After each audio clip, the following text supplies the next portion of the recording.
Chapter 26. Monsieur de Rvrl. Captain Blood was still in that disgruntled mood when he sailed from Tortuga, and still in that mood when he came to his mooring in the bay of Petit Goave. In that same mood he greeted Monsieur le Baron de Rvrl when this nobleman with his fleet of 5 men of war at last dropped anchor alongside the buccaneers' ships in the middle of February. The Frenchman had been 6 weeks on the voyage, he announced, delayed by unfavorable weather. Summoned to wait on him, Captain Blood repaired to the castle of Petit Goave, where the interview was to take place. The Baron, a tall, hawk-faced man of 40, very cold and distant of manner, measured Captain Blood with an eye of obvious disapproval. Of Hagthorpe, Yberville, and Wolverstone, who stood ranged behind their captain, he took no heed whatever. Monsieur de Cossey offered Captain Blood a chair. "A moment, Monsieur de Cossey. I do not think Monsieur le Baron has observed that I am not alone. Let me present to you, sir, my companions, Captain Hagthorpe of the Elizabeth, Captain Wolverstone of the Atropos, and Captain Yberville of the Lachies." The Baron stared hard and haughty at Captain Blood, then very distantly and barely perceptibly inclined his head to each of the other 3. His manner implied plainly that he despised them, and they desired them at once to understand it. It had a curious effect upon Captain Blood. It awoke the devil in him, and it awoke at the same time his self-respect, which of late had been slumbering. A sudden shame of his disordered, ill-kempt appearance made him perhaps the more defiant. There was almost a significance in the way he hitched his sword-belt round, so that the wrought hilt of his very serviceable rapier was brought into fuller view. He waved his captains to the chairs that stood about. "Draw up to the table, lads. We are keeping the Baron waiting." They obeyed him, Wolverstone with a grin that was full of understanding. Haughtier grew the stare of Monsieur de Rvrl. To sit at table with these bandits placed him on what he accounted a dishonoring equality. It had been his notion that, with the possible exception of Captain Blood, they should take his instructions standing, as became men of their quality in the presence of a man of his. He did the only thing remaining to mark a distinction between himself and them. He put on his hat. "You're very wise now," said Blood amiably. "I feel the draught myself," and he covered himself with his plum castor. Monsieur de Rvrl changed colour. He quivered visibly with anger, and was a moment controlling himself before venturing to speak. Monsieur de Cossey was obviously very ill at ease. "Sir," said the Baron frostily, "you compel me to remind you that the rank you hold is that of a captain of de vassaux, and that you are in the presence of the general of the armies of France, by sea and land in America. You compel me to remind you further that there is a deference due from your rank to mine." "I'm happy to assure you," said Captain Blood, "that the reminder is unnecessary. I am by way of accounting myself a gentleman, little though I may look like one at present, and I should not account myself that I were I capable of anything but deference to those whom nature or fortune have placed above me, or those who, being placed beneath me in rank, may labor under a disability to resent my lack of it." It was a neatly intangible rebuke. Monsieur de Rvrl bit his lip. Captain Blood swept on without giving him time to reply. "Thus much being clear, shall we come to business?" Monsieur de Rvrl's hard eyes considered him a moment. "Perhaps it will be best," said he. He took up a paper. "I have here a copy of the articles into which you entered with Monsieur de Cossey. Before going further, I have to observe that Monsieur de Cossey has exceeded his instructions in admitting you to 1/5 of the prizes taken. His authority did not warrant his going beyond 1/10. "That is a matter between yourself and Monsieur de Cossey, my general." "Oh no, it is a matter between myself and you." "Your pardon, my general. The articles are signed. So far as we are concerned, the matter is closed. Out of regard for Monsieur de Cossey, we should not desire to be witness of the rebukes you may consider that he deserves." "What I may have to say to Monsieur de Cossey is no concern of yours." "But that is what I am telling you, my general." "But nom de deux! It is your concern, I suppose, that we cannot award you more than 1/10 share. Monsieur de Rvrl smote the table in exasperation. This pirate was too infernally skilful a fencer. "You are quite certain of that, Monsieur le Baron, that you cannot?" "I am quite certain that I will not." Captain Blood shrugged and looked down his nose. "In that case," said he, "it but remains for me to present my little account for our disbursement, and to fix the sum at which we should be compensated for our loss of time and derangement in coming hither. That settled, we can part friends, Monsieur le Baron. No harm has been done." "What the devil do you mean?" The Baron was on his feet, leaning forward across the table. "Is it possible that I am obscure? My French, perhaps, is not of the purest, but—" "Oh, your French is fluent enough, too fluent at moments, if I may permit myself the observation. Now look you here, Monsieur le Filibuster, I am not a man with whom it is safe to play the fool. You, as you may very soon discover, you have accepted service of the King of France. You and your men, you hold the rank and draw the pay of a Cptn Bld, and these your officers hold the rank of lieutenants. These ranks carry obligations, which you would do very well to study, and penalties for failing to discharge them, which you might study at the same time. They are something severe. The first obligation of an officer is obedience. I commend it to your attention. You are not to conceive yourselves, as you appear to be doing, my allies in the enterprises I have in view, but my subordinates. In me you behold a commander to lead you, not a companion or an equal. You understand me, I hope?" "Oh, be sure that I understand," Captain Blood laughed. He was recovering his normal self amazingly under the inspiring stimulus of conflict. The only thing that marred his enjoyment was the reflection that he had not shaved. "I forget nothing, I assure you, my general. I do not forget, for instance, as you appear to be doing, that the articles we signed are the condition of our service, and the articles provide that we receive 1/5 shares. Refuse us that, and you cancel the articles. Cancel the articles, and you cancel our service with them. From that moment we cease to have the honor to hold rank in the navies of the King of France." There was more than a murmur of approval from his three captains. Rvrl glanced at them. Checkmate. "In effect," Monsieur de Cussy was beginning timidly. "In effect, monsieur, this is your doing." The Baron flashed on him, glad to have someone upon whom he could fasten the sharp fangs of his irritation. "You should be broke for it. You bring the King's service into disrepute. You force me, His Majesty's representative, into an impossible position." "Is it impossible to award us the 1/5 share?" quoth Captain Blood silkily. "In that case, there is no need for beat or for injuries to Monsieur de Cussy. Monsieur de Cussy knows that we would not have come for less. We depart again upon your assurance that you cannot award us more, and things are as they would have been if Monsieur de Cussy had adhered rigidly to his instructions.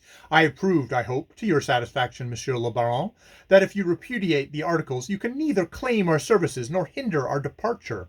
Not in honor." "Not in honor, sir? To the devil with your insolence! Do you imply that any course that were not in honor would be possible to me?" "I do not imply it, because it would not be possible," said Captain Blood. "We should see to that. Is it, my general, for you to say whether the articles are repudiated?" The Baron sat down. "I will consider the matter," he said sullenly. "You shall be advised of my resolve." Captain Blood rose. His officers rose with him. Captain Blood bowed. "Monsieur le Baron," said he. Then he and his buccaneers removed themselves from the august and irate presence of the general of the King's armies by land and sea in America. You conceive that there followed from Monsieur de Cussy an extremely bad quarter of an hour. Monsieur de Cussy, in fact, deserves your sympathy. His self-sufficiency was blown from him by the haughty Monsieur de Rvrl as down from a thistle by the winds of autumn. The general of the King's armies abused him, this man who was governor of Hispaniola, as if he were a lackey. Monsieur de Cussy defended himself by urging the thing that Captain Blood had so admirably urged already on his behalf, that if the terms he had made with the buccaneers were not confirmed, there was no harm done. Monsieur de Rvrl bullied and browbeat him into silence. Having exhausted abuse, the Baron proceeded to indignities. Since he accounted that M. de Cassy had proved himself unworthy of the post he held, M. de Rvrl took over the responsibilities of that post for as long as he might remain in Hispaniola, and to give effect to this he began by bringing soldiers from his ships and settling his own guard in M. de Cassy's castle. Out of this, trouble followed quickly. Wolverstone, coming ashore next morning in the picturesque garb that he affected, his head swathed in a coloured handkerchief, was jeered at by an officer of the newly landed French troops. Not accustomed to derision, Wolverstone replied in kind and with interest. The officer passed to insult, and Wolverstone struck him a blow that felled him, and left him only the half of his poor senses. Within the hour, the matter was reported to M. de Rvrl. Before noon, by M. de Rivarol's orders, Wolverstone was under arrest in the castle. The Baron had just sat down for dinner with M. de Cassy when the negro who waited on them announced Cptn Bld.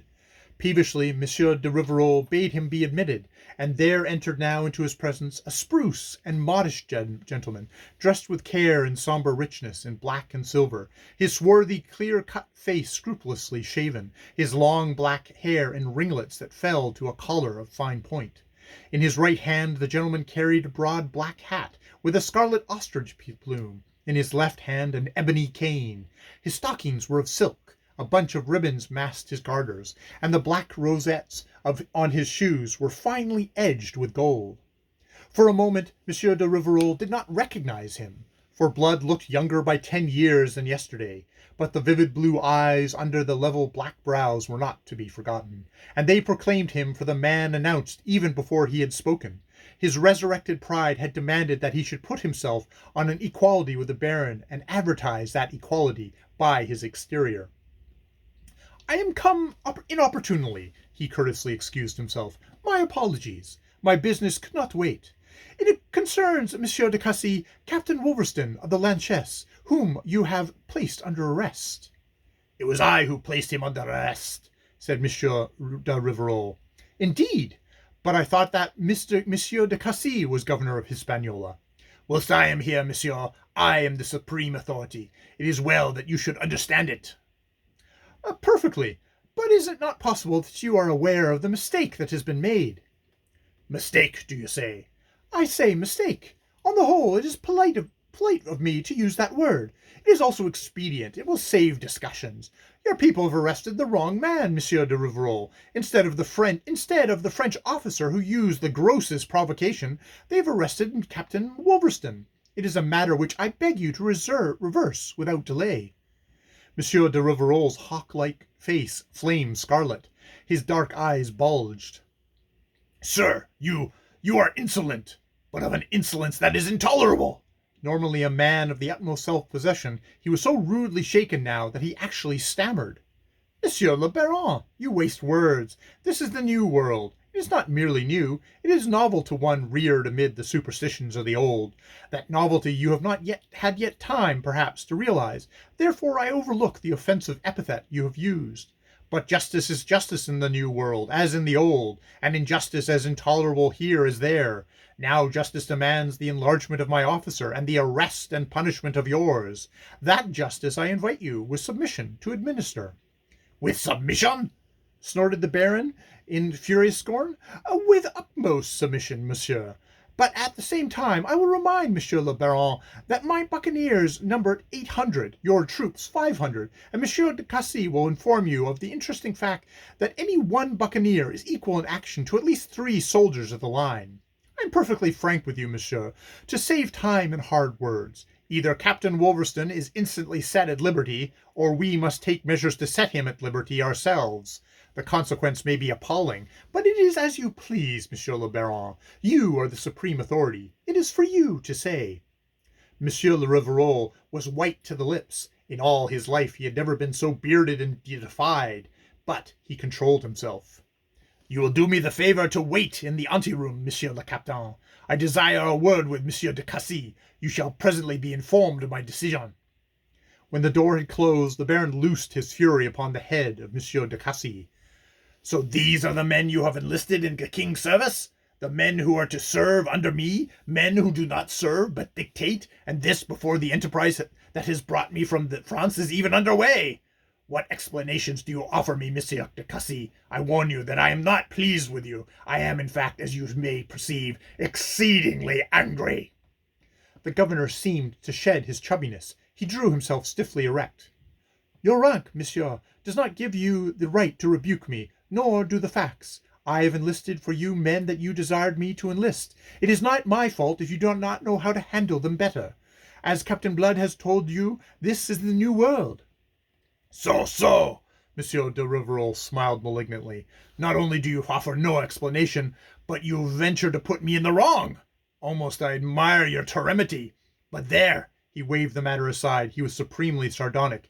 "It is, you tell me, the new world, and new worlds, new manners, I suppose.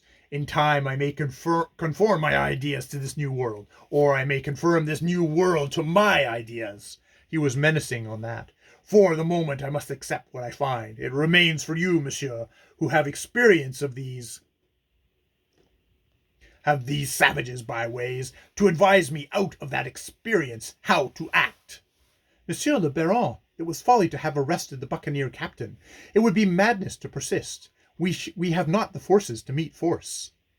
"In that case, monsieur, perhaps you will tell me in what we are to do in regards to the future. Am I to submit at every turn to the dictates of this man Blood? Is the enterprise upon which we are embarked to be conducted as he decrees? Am I, in short, the king's representative in America, to be at the mercy of these rascals?" "Oh, by no means. I am enrolling volunteers here in Hispaniola. I am raising a corps of Negroes. I compute that when this is done, we shall have a force of 1,000 men, the buccaneers apart." "But in that case, why not dispense with them?" "Because they will always remain the sharp edge of any weapon we forge. In the class of warfare that lies before us, they are so skilled that what Captain Blood has just said is not an overstatement. A buccaneer is equal to 3 soldiers of the line. At the same time, we shall have sufficient force to keep them in corral. For the rest, monsieur, they have certain notions of honor. They will stand by their articles, and so that we deal with them justly, they will deal justly with us and give us no trouble. I have experience of them, and I pledge you my word for that." Monsieur de Rvrl condescended to be mollified. It was necessary that he should save his face, and in a degree the governor afforded him the means to do so, as well as a certain guarantee for the future in the further force he was raising. "Very well," he said. "Be so good as to recall this Captain Blood." The captain came in, assured and very dignified. Monsieur le Rvrl found him detestable, but dissembled it. "Monsieur le Captain, I have taken counsel with Monsieur le Governor. From what he tells me, it is possible that a mistake has been committed. Justice, you may be sure, shall be done. To ensure it, I shall myself preside over a council to be composed of 2 of my senior officers, yourself and an officer of yours. This council shall hold at once an impartial investigation into the affair, and the offender, the man guilty of having given provocation, shall be punished." Captain Blood bowed. It was not his wish to be extreme. "Perfectly, Monsieur le Baron. And now, sir, you have the night for reflection in the matter of the articles. I am to understand that you confirm that you am I to understand that you confirm or am I to understand that you confirm or that you repudiate them?" Monsieur de Rivarol's eyes narrowed. His mind was full of what Monsieur de Cussy had said, that these buccaneers must prove the sharp edge of any weapon he might forge. He could not dispense with them. He perceived that he had blundered tactically in attempting to reduce the agreed share. Withdrawal from a position of that kind is ever fraught with the loss of dignity, but there were those volunteers that Monsieur de Cussy was enrolling to strengthen the hand of the king's general. Their presence might admit anon of the reopening of this question. Meanwhile, he must retire in the best order possible. "I have considered that too," he announced, "and whilst my opinion remains unaltered, I must confess that since Monsieur de Cussy has pledged us, it is for us to fulfill the pledges. The articles are confirmed, sir." Captain Blood bowed again. In vain Monsieur de Rvrl looked searchingly for the least trace of a smile of triumph on those firm lips. The buccaneer's face remained of the utmost gravity.